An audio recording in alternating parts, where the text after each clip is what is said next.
자, 이제 데이 5 15차 시 마지막 수업을 시작하도록 하겠습니다. 이번 시간은 우리가 인공지능의 윤리에 대해서 한번 살펴보는 시간을 가지려고 합니다.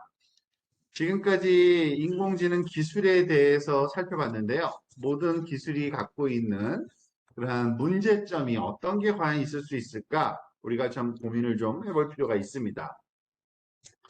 인공지능의 그 양면성이라는 것이 있는데요. 한번 살펴볼까요?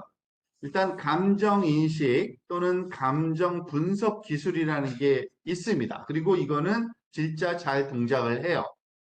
개인의 심박수, 눈 움직임, 표정, 피부 수분 상태, 병행 추적, 목소리 톤 또는 기타 신체적 특징을 스캔해서 어떤 생체 데이터를 가지고 그걸 해석할 수가 있어요. 그래서 그걸 가지고 정신 상태를 추론하거나 아니면은 그 사람의 감정 상태, 느낌을 예측하는 AI 기반 기술이 존재합니다. 여기 아래에 있는 이 그림처럼 약간 좀 그 만화 캐릭터로 표현되어 있는데요.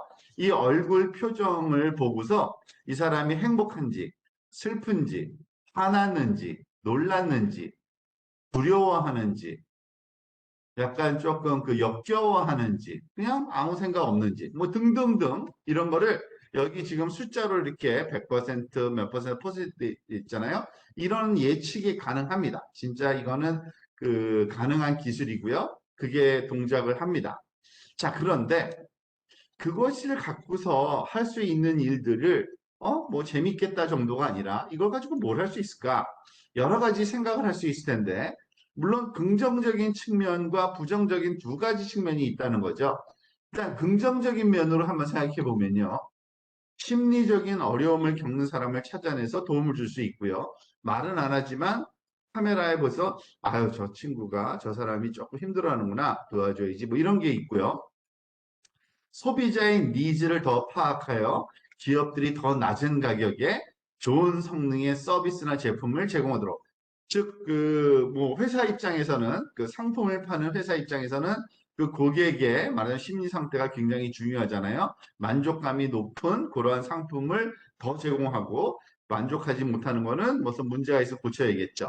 그런 거를 파악할 때 우리가 반드시 그 설문조사를 통해서만 그 정보를 받을 수 있는 게 아니라 그냥 사진을 통해서도 받을 수 있다는 얘기입니다. 그리고 또 언어와 문화가 다른 나라의 이해도를 높여줘서 더 좋은 관계. 왜냐면 언어가 통하지를 않으니까 그 표정으로 그 상대방의 그러한 그 감정을 그 찾아낼 수가 있겠죠. 이런 건 좋은 점이에요. 근데 부정적인 측면도 있어요. 뭐냐면 부모, 뭐 반드시 부모는 아니겠죠. 또는 정부, 어떤 관리처 위에 있는 또는 빅브라더라고 보통 영어식 표현이 있죠. 우리를 감시하는. 그래서 개인의 감정 자유를 통제당할 수도 있고요. 그리고 감정만으로 개인 잠재적인 범죄자로 분류될 수도 있고요. 사실은 그 CCTV에 나타나 있는 사람들의 표정을 보고 말하자면 우린 이거는 그 영화를 통해서 이러한 케이스가 몇 개 나올 가능성이 있다고 많이 염려하는 게 있죠. 뭐 마이너리티 리포트라든지 아니면 무슨 여러 가지 있었어요, 영화가. 사람의 그 표정만 보고 범죄자인지 아닌지를 파악하는 거. 그리고 감정을 비도덕적인 방식으로 인권을 해칠 수도 있고요. 상대방한테 상처를 줄 수가 있겠죠. 그리고 사람과 국가 간에 서로의 감정이나 의도를 신뢰할 수 없게 되어 갈등을 심화시키는, 오히려 악화시키는 방법으로도 사용될 수가 있습니다. 그러니까 기술 자체가 나쁜 건 아닌데 그 기술을 어떻게 활용하느냐에 따라서 긍정적인 측면도 있고 부정적인 측면도 있을 수 있다. 그거를 우리가 염두에 두고 생각을 해야 되겠죠. 그리고 또 하나, 인공지능에 있어서의 문제는 그 인공지능은 뭘 갖고 학습한다 그랬죠? 데이터를 갖고 학습해요.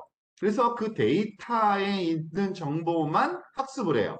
그렇다 보니까 이 데이터가 굉장히 중요합니다. 그 데이터가 편향성을 가질 수가 있어요. 편향성이라는 건 뭐냐면 보통 바이어스라고 많이 그 우리가 그 영어 표현식을 쓰는데 일반적으로 통계에서 말하는 건데요. 통계적 추정 결과가 한쪽으로 치우치는 경향을 보일 때 그때 발생하는 오차를 편향이라고 합니다. 즉, 데이터 편향성은 뭘 말하는 거냐면 인공지능을 학습시키는 데 사용하는 데이터가 인간이나 사회 문화가 가지는 편견과 오류를 그대로 포함한 상태. 사실은 우리한테 주어져 있는 데이터가 그러니까 그걸 직접 일일이 하나씩 하나씩 만드는 게 아니라 사회에 존재하는 다양한 말하자면은 그 저희 텍스트나 아니면 이미지를 갖다가 학습시키다 보니까 이 사회가 갖고 있는 편견 그 자체가 그대로 반영이 되는 수가 있어요. 그래서 무슨 뭐 성차별 또는 뭐 나이 차별 또는 또 학력 차별 뭐 이런 것들이 우리 주변에 사실은 존재를 하거든요. 그렇지만 그게 옳지 않은 거니까 우리는 지양하려고 하잖아요. 그죠? 그런데 문제는 그 데이터에서 그런 성분이 그대로 들어가 있는 경우가 있습니다. 그 뭐 대표적인 예가 몇 개 있어요. 채팅봇 테이 같은 경우에는 차별 발언을 좀 하는 경향이 있어서 그 운영을 중단한 경험이 있고요. 우리나라 것도 있죠. 그리고 또 아마존 같은 데서도 실제로 일어난 건데 그 인공지능으로 채용 프로그램을 돌릴 때 여성이 좀 더 덜 채용되는 여성 차별적인 그러한 그 결과가 나와서 중단했다는 그런 얘기도 있습니다. 자, 이런 편향된 데이터에 학습된 인공지능은요, 사실은 의도하지 않은 편향성을 가질 수밖에 없고요. 그리고 왜곡된 데이터의 학습으로 차별이 강화되는 인공지능은 여러 부분에서 불공정한 차별을 발생시킬 수도 있습니다. 그냥 쓰면은요, 그죠? 그래서 편향된 데이터는 인공지능 의사결정 과정의 투명성을 저해하는 효과를 줄 수 있으니까 조심해야 된다는 얘기입니다. 그 얘기는 뭐냐면 우리가 이와 같은 그런 신경 써야 될 것들이 생긴 거예요. 데이터 수집과 처리 과정에서 일단은 윤리적인 요인이 그 필수적인 고려가 돼야 되고요. 또한 인공지능 데이터의 공적 활용에서 윤리적인 검토도 필요하고요. 그리고 인공지능 알고리즘이 갖고 있는 의도적인 조작 가능성이 있는지 없는지, 그리고 또 조작 여부에 대한 사회적 관리의 필요성이 강조되어야 되는 그러한 상황이 우리한테 주어진 그러한 그 현실적인 임무라고 보시면 됩니다. 또 하나, 딜레마라는 게 있어요. 딜레마, 윤리적인 딜레마. 딜레마는 우리가 딜레마라는 거는 흔히 쓰는 용어이긴 한데 정확히 정의를 내리면 이런 게 딜레마죠. 주어진 문제 상황에서 선택해야 할 상황이 두 가지인데 그 중에 하나를 선택만 해야 되는데 어느 쪽을 선택해도 바람직하지 못한 경우 그거를 소위 딜레마라고 합니다. 둘 중에 하나만 해야 되는데 이것도 그렇고 저것도 그렇고 둘 다 곤란한 상황을 딜레마라고 그래요. 그리고 인공지능이 갖고 있는 딜레마들이 있습니다. 근데 이거는 인공지능이기 때문에 갖는 딜레마라기보다는 사실은 인공지능은 인간을 대신하기 때문에 인간이 갖고 있는 딜레마 상황하고 똑같은 상황을 그 인공지능도 갖게 될 거라는 얘기입니다. 그리고 또 그렇다면 어쨌든 결정을 내릴 텐데 그 인공지능이 내린 판단이나 행위가 항상 명확한 정답을 가지고 있거나 또는 가치 중립적이라고 또 보기도 힘든 경우가 많아요.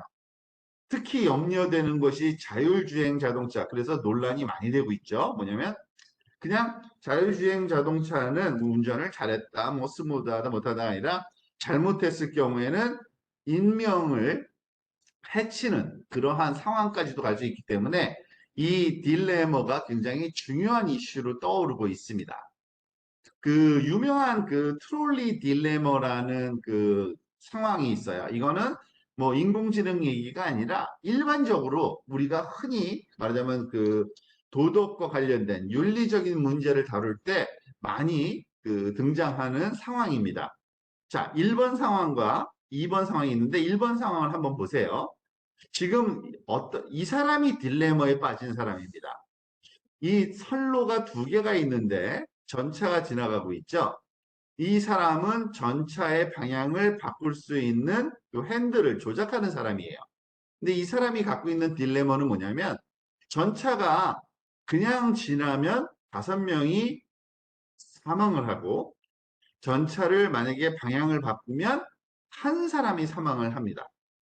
둘 다 곤란한 거예요. 그죠? 그럼 과연 이 사람은 어떻게 행동해야 될까요? 이런 걸 가지고 연구하는 게 소위 이런 정의론 또는 윤리론 이런 공부하는 분들이 이걸 고민하는 거죠. 근데 어쨌든 이거는 답이 있는 건 아닙니다. 딜레마인 거예요. 그리고 또 하나, 또 지금 이 지나가는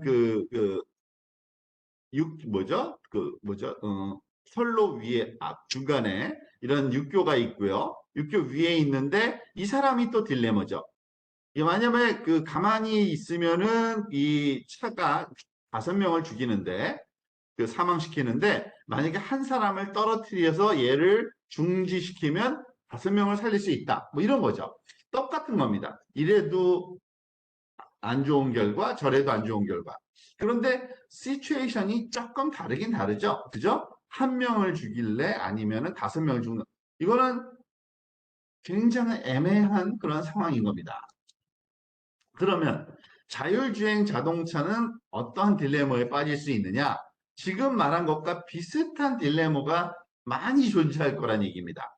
예를 들어서 자동차가 가다가 앞에 건널목이 있는데 횡단보도가 자기가 쓸 수 없다라는 상황에 빠져 있을 때 그냥 직진을 해야 될지 아니면 오른쪽으로 좀 피해야 될지예요. 근데 직진을 하면은 5명이 죽고요.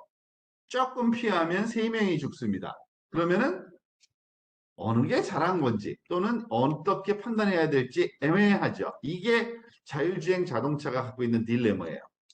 자, 이와 같은 딜레마는 사실은 답이 있는 건 아니지만 우리가 한번 우리가 암묵적으로 고려하고 있는 무슨 어떤 마음속에 생각하고 있는 윤리적인 기준이 있다라는 거를 또 알아야 돼요. 그거를 한번 테스팅 해보는 게 있는데 지금 보면은 여러 가지 테스트가 왼쪽 하나, 둘, 셋, 네 개가 고 그 결과를 이렇게 보여줄 겁니다. 그러면은 이 사람은 암묵적으로 이런 딜레마에 빠졌을 때 어떻게 행동하는구나 표를 볼 수 있거든요. 요걸 클릭해 보세요. 이게 MIT 인공지능 윤리 딜레마 실험 사이트가 있는데요. moralmachine.net인데 아마 한글 버전으로 제공이 될 겁니다. 그죠?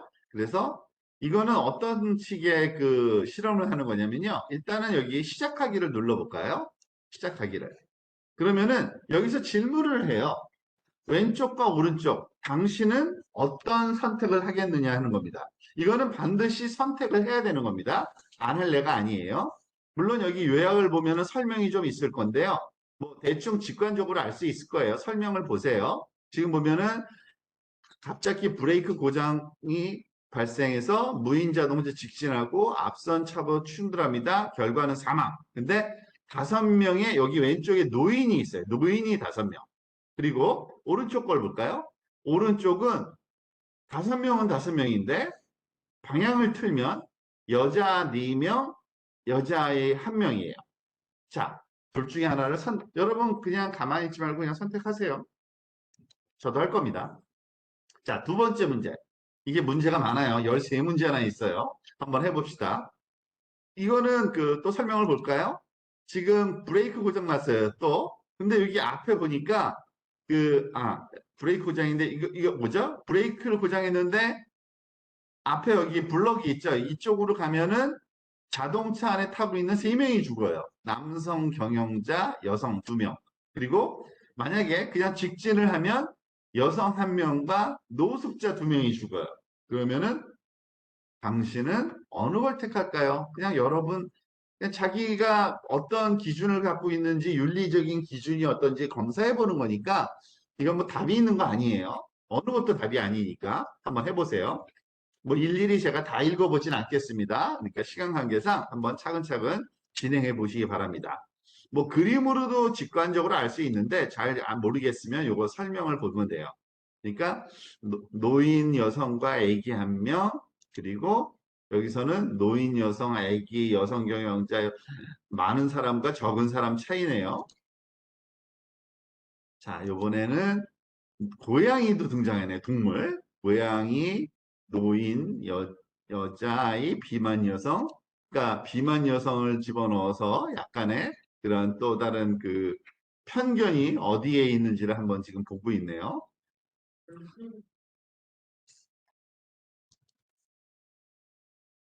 가만히 있지 말고 다 해야 돼요. 제가 검사할 거예요. 다 해보세요. 아무도 가만히 있으면 안 돼요. 근데 옆에 사람하고 토론하는 건 좋아요. 왜냐하면 이거는 진짜 이 윤리적인 문제 이런 거는요 토론 대상인 거예요. 답이 없는 거거든요. 심지어는 여기 있네요 진짜 신호등을 무시하고 건너는 사람과 신호등을 건너는 강아지. 그러니까 규칙을 준수하는 사람과 준수하지 않는 사람이 있을 경우에 어떻게 할 거냐?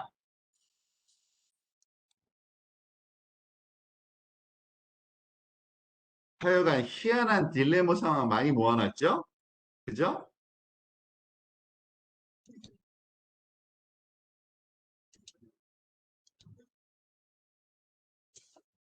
이거 생각보다 보면은 고민이 많이 돼요. 한번 해보세요, 그래도.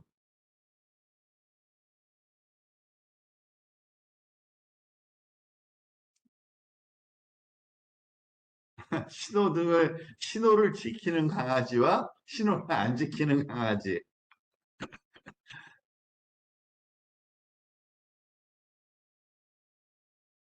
똑같은 사람인데, 아, 이거 설명을 좀 읽어봐야겠네요. 어떤 데는 비만 남성이 있고요. 어디는 운동선수가 있고 그래요. 설명을 좀 보세요.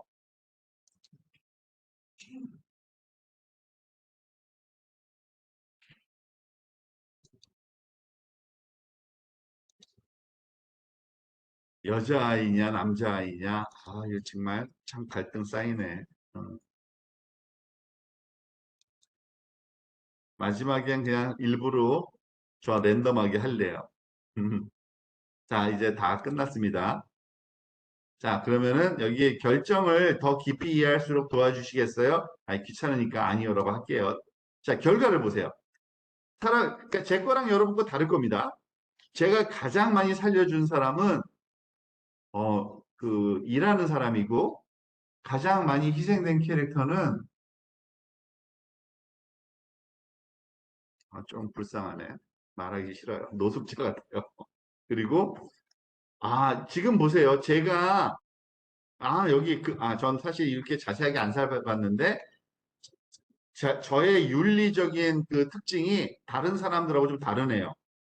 다른 사람들은 여기에 있는데 보통 중요도, 숫자를 중요하게 생각하느냐, 아느냐? 나는 숫자를 너무 중요하게 생각하네요, 저는요. 여러분 어떤지 모르겠어요. 그리고 승객 보호 선호도도 다른 사람들은 딱 중립적인데, 저는 승객보다는 이 사람들을 더 중요시했네요. 법규 준수 여부 선호도도 이건 비슷하네요. 그죠? 약간 중요하다라고 했고, 개입에 대한 회피 선호도 별로 상관없고, 성별 선호도는 제가 여성을 좀 더 존중하나 봐요. 다른 사람들은 그 사이네요. 종에 대한, 다른 사람들은 애완동물도 좀 신경 쓰는 사람들이 있는데, 저는 동물보다는 사람을 더 신경 쓴다고 나왔어요. 저는요. 아까 그냥 저도 마음대로 한 거예요. 저는 비슷해요.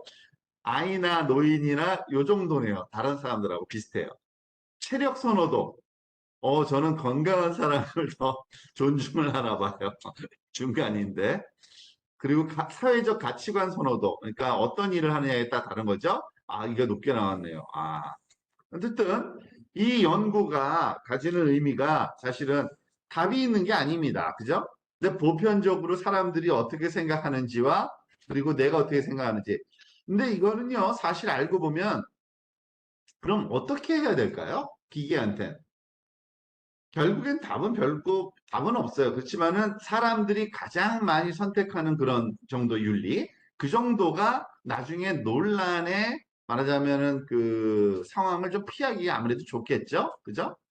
그게 소위 우리가 조심해야 되는 내용이고, 이 부분을 통해서 어떤 판단을 한다는 게 얼마나 주의해야 될 건지, 그리고 또 이거는 뭐 아까도 얘기했지만 누구죠? 뭐죠? 인공지능만의 문제가 아니라 사실은 사람도 똑같은 그런 윤리적인 문제가 똑같이 적용되는 겁니다. 그래서 여기 정리를 해보면 이래요. 시나리오에서 그 중요한 게 있는데, 뭐 핸들을 꺾을 건가 아닌가, 동물이냐, 사람이냐, 탑승자냐, 보행자냐, 남자냐, 여자냐, 건강한 사람을 살릴 거냐, 아니면 더 건강한, 횡단보도를 건너는 무단횡단, 사회적인 명망, 그렇지 않은 사람, 소수냐, 다수냐, 아이냐, 노이냐, 이런 갈림길이 있는데, 그때 보니까, 아까 보니까 사람들마다 좀 달라요. 그죠? 그것은 어느 사회적인 합의가 되어야만 되는 그런 상황입니다. 그런데 이것에 대해 정리를 해보면 좀 이런 게 있긴 해요. 그 딜레마를 할 때 결정을 어차피 해야 돼요. 그죠? 결정을 해야 되는 상황이에요. 이거는 안 해도 되는 상황은 아닌 거예요. 그러면은 어떻게 하느냐, 두 가지 큰 그 소위 방향은 있습니다. 하나는 공리주의적인 접근 방법을 쓰는 사람들이 있고요. 그러니까 모든 사람들이 그 합리적으로 생각하는 거죠. 공리라는 거는 공적인 이익, 공적인 최대 다수, 가능하면 많은 사람. 그러니까 이런 거는요, 의외로 결과를 중요시해요. 결과. 사람들이 판단할 때 많은 결과를, 그러니까 결과가 중요하다고 생각하는 사람들은 이렇게 공리주의적 접근을 해요. 그러니까 한 사람 살리느니 열 사람 살리는 게 낫다. 뭐 이런 식인 거죠. 그런데 의무론적인 접근을 하는 사람들도 있어요. 이런 거는 동기를 더 중요시해요. 아까처럼 그거죠. 그 횡단보도를 합법적으로 건너는 사람은 살리고 무단횡단하는 사람은 오히려 조금 덜 말하자면 중요시하는 이런 게 소위 의무론적인 접근법이라고 생각을 하시면 됩니다. 그러니까 그 두 개가 계속 왔다 갔다 하는 거죠. 마음속에서. 그리고 그게 섞여 있을 수가 있잖아요. 그죠? 결국에는. 불법적이지만 사람이 많은 경우, 합법적이지만 사람이 적은 경우, 이런 경우도 있잖아요. 그러니까 그러한 그 해소하는 방법이 두 가지 접근법을 보통 쓰는데 조금 답은 없는 겁니다. 답은 정말 없습니다. 자, 그래서 그러한 상황이 있다라는 거 하나 알고 넘어가야 되고요. 우리가 인공지능 윤리에 있어서 신뢰 가능한 인공지능 개발을 해야 되는데, 뭐, 이거는 유명한 인공지능 학자 중에 한 분이 한 말인데, 많이들 그 공감을 하나 봐요. 우리는 인공지능의 위험성을 해결하지 못하는 한 인공지능의 혜택을 누릴 수는 없다라고, 야, 다소는 극단적인 얘기인데, 그거 말고도 꼭 그런 그 위험성 없는 부분에서는 쓸 수 있는데, 위험성이 있는 부분에서 그렇다는 거죠. 그래서 신뢰할 수 있는 인공지능의 특성은 보통 이렇게 세 가지를 따집니다. 합법적이냐, 윤리적이냐, 강건하냐, 로버스트하냐. 그 인공진리의 그 윤리가 필요한 그 이유를 우리가 여기 좀 적어 놓은 건데요. 한번 읽어보는 정도로만 해도 될 것 같아요. 신뢰할 수 있는 인공지능 개발 및 특정 영역에 인공지능을 도입하기 전에 미칠 수 있는 영향을 예측할 수 있어야 되고, 도덕적 결정을 내리는 데 기초가 되는 알고리즘을 정의하고 개발하는 것인 결국 사람이 해야 되는 거죠. 잘했다 못했다를 판단하는 거는 또 한 가지 윤리 규칙을 적용하는 것이 힘들고, 그리고 다양한 사회 문화 고려한 적극적이고 지속적인 논의와 합의를 통해서 알고리즘 설계가 필요하다. 그래서 인공지능의 윤리가 얼마나 필요한가 아는 게 된 거고요. 사실은 국가에서 그래서 이러한 작업을 해놓은 게 있어요. 한 20년도에 그 과기정통부에서 한 건데 3대 기본 원칙이 있습니다. 인공지능 윤리의 3대 원칙이 있어요. 우리나라에서 만든 거예요. 우리나라 기준이에요. 인간 존엄성의 원칙, 사회 공건성의 원칙, 기술의 한목적성 원칙 등등입니다. 뭐 조금 거기에 설명을 같이 한번 읽어봄으로써 그 이해를 한번 도와볼까요? 인간은 신체와 이성이 있는 생명체로 인공지능을 포함하여 인간을 위해 개발된 기계 제품과는 교환 불가치한 가치를 가진다. 그러니까 인간이 더 가치가 있다. 당연한 거죠. 인공지능은 인간의 생명은 물론, 근데 여러분들 이것도 헷갈리는 게 있어요. 여러분들 그 영화 본 적 있는지 모르지만 그 로봇과 사랑에 빠지는 뭐 이런 그 내용이 좀 있는 콘텐츠가 있는 그러한 영화도 있거든요. 그때는 여기에 위배되는 거죠. 사람이 더 중요한 건데 인공지능은 인간의 생명을 물론 정신적, 신체적 건강에 해가 되지 않는 범위에서 개발 활용되어야 된다. 인공지능 개발 활용은 안정성과 경고성을 갖추어 인간에게 해가 되지 않도록 해야 된다. 맞죠? 그 다음, 사회 공공선, 공공적인 거죠. 공동체로서 사회는 가능한 한 많은 사람의 안녕과 행복 가치 추구, 그죠? 인공지능은 지능정보사회에서 소외되기 쉬운 사회적 약자, 취약계층 접근성을 보장하도록 개발되어야 된다.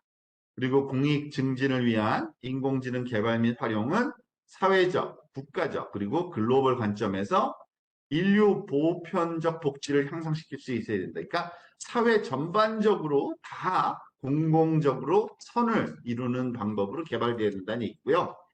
기술의 한목적성 측면에서는 인류 삶에 필요한 도구라는 그리고 그 목적과 의도에 맞게 개발되어야 되고요. 그리고 인류의 삶과 번영을 위한 개발과 활용을 장려하고 진행해야 된다. 그러니까 사람 기준으로 해야 된다는 얘기입니다. 기계 기준으로 하면 안 된다는 얘기죠. 그래서 그럼 그런 것 같이 하려면은 그 소위 그 삼목 그세 가지 그 기준에 맞추려면 어떤 그 핵심적인 것들은 뭐가 있을까? 한 10가지 정도를 이렇게 그 항목을 적어 놨어요. 이건 따라 한번 보면 좋아요. 인권 보장돼야 되고, 프라이버시 보호돼야 되고, 다양성도 존중해야 되고, 침해는 금지해야 되고, 공공성이 있어야 되고, 연대성, 데이터 관리, 책임성, 안정성, 투명성, 이것들이 한 10가지 정도가 말하자면 그 핵심 요건이라고 이렇게 정의되어 있고, 우리가 말하자면 조금 그 소위 그 불확실할 때 이런 거를 좀 그 살펴보면서 이런 자료를 살펴보면서 우리가 개발하고 있는 인공지능이 이런 요건에 맞는지 또는 이런 3대 그 기본 원칙에 말하자면 그 부합되는지를 살펴보는 것이 굉장히 중요한 그런 상황이 되어버렸습니다. 인공지능 윤리에 관련돼서 혹시 질문 있으세요? 있으면은 인공지능 윤리에 관한 내용은 이 정도로 우리가 마무리하도록 하겠습니다.